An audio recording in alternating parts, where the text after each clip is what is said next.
Peter Obi is the only Nigerian politician that I know that doesn't have political lifestyle. I don't know if you understand what I mean. He's the only Nigerian politician without political lifestyle. That is, the life wherein they live is different from in political lifestyle. Because normal Nigerian politicians, their life and political life, two different things. Now once election done, they reach, you go. You go begin see talent. Nigerian politicians can have talent during election. People when they play here, they place. People when they repair food. People when go begin the chop small to their food. Now that time you go see say if you do Nigerian politicians something like this, they go forgive you. Donation, they go from place to place. They pledge. The pledge is some school no go get. Peter Obi is the only person, only Nigerian politician that lives his true life, even outside politics.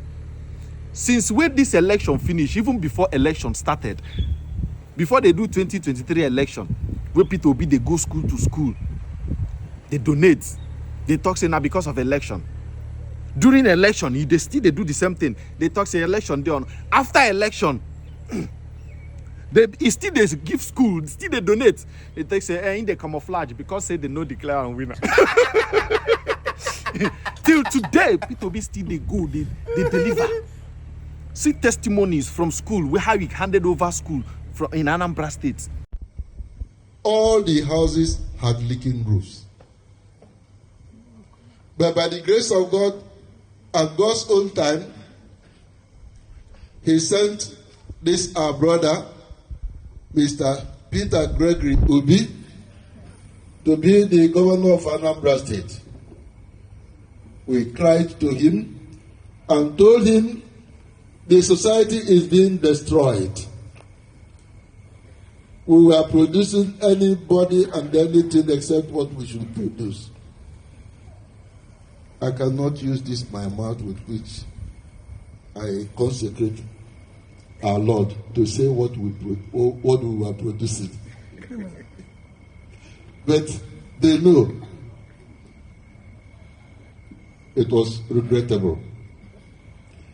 But when the schools were given back to us, I promised him. They took 40 years to destroy the schools. Give us back our schools.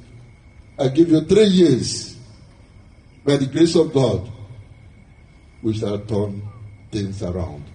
And you will see a new Anambra State. By the grace of God, after giving us back the schools, after 1 year, Anambra moved from 30th, 31st, 36th position to the first position after 1 year. Testimonies. The only Nigerian politician, share all of the talks. You can imagine Nigerian masses. Some Nigerian day like this, they talk say that time. Peter, we don't lose. We are happy. Person way they talk say you don't lose. They give donation. You they online. They beg for J2K.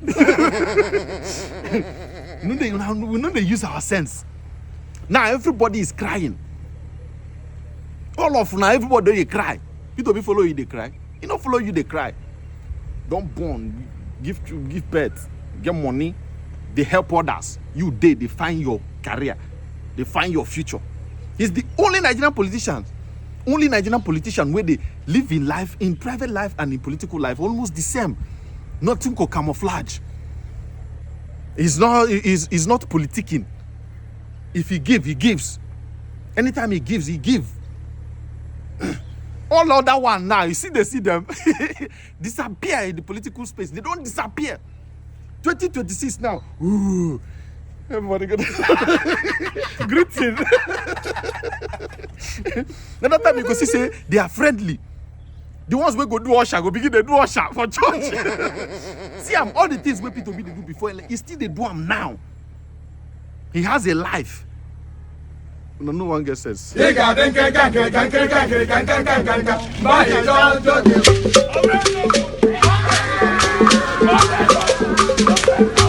Mamma mia. Honored that you are giving a speech to us.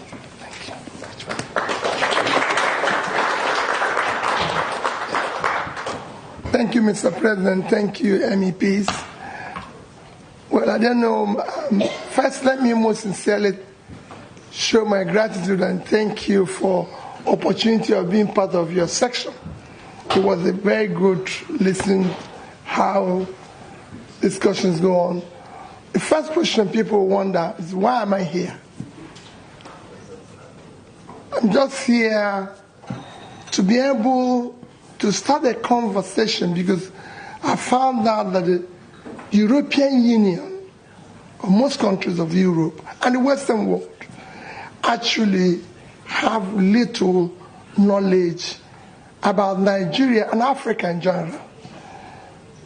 And because of it, in their decision, in their thinking, they rarely bring Africa into perspective. I said to them, it is time to rethink.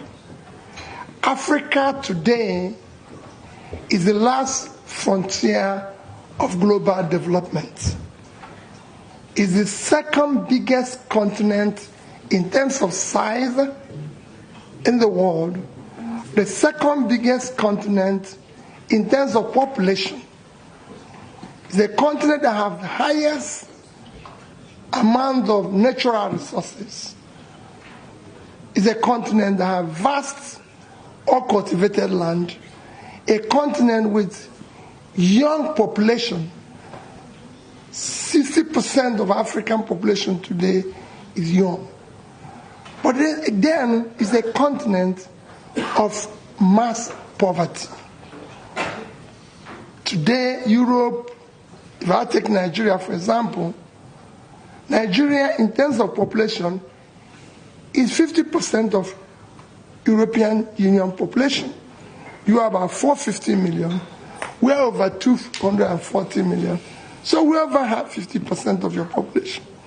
In terms of the land size, Nigeria, Europe is about 4-point-something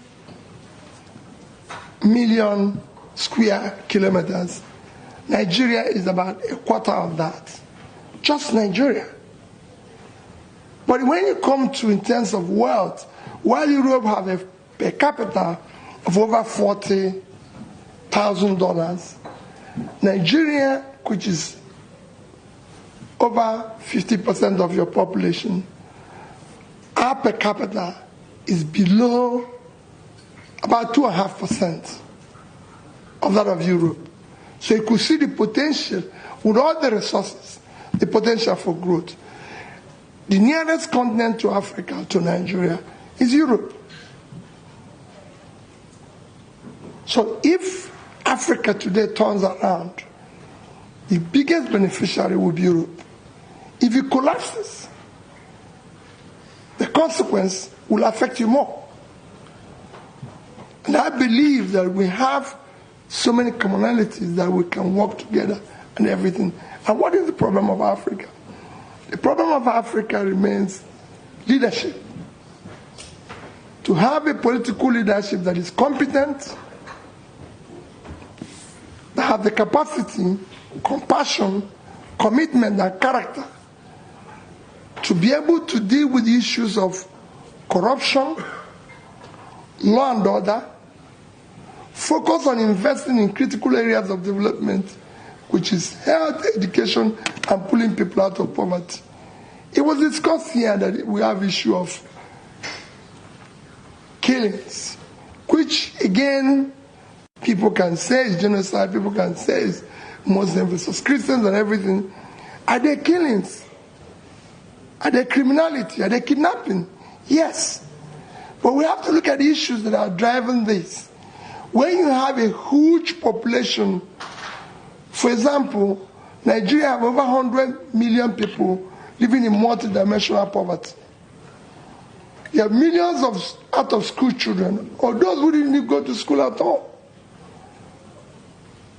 With mass poverty and mass uneducated people, you have room for easy recruitment for all forms of criminality, which is what is now driving us of killings that we need to deal with.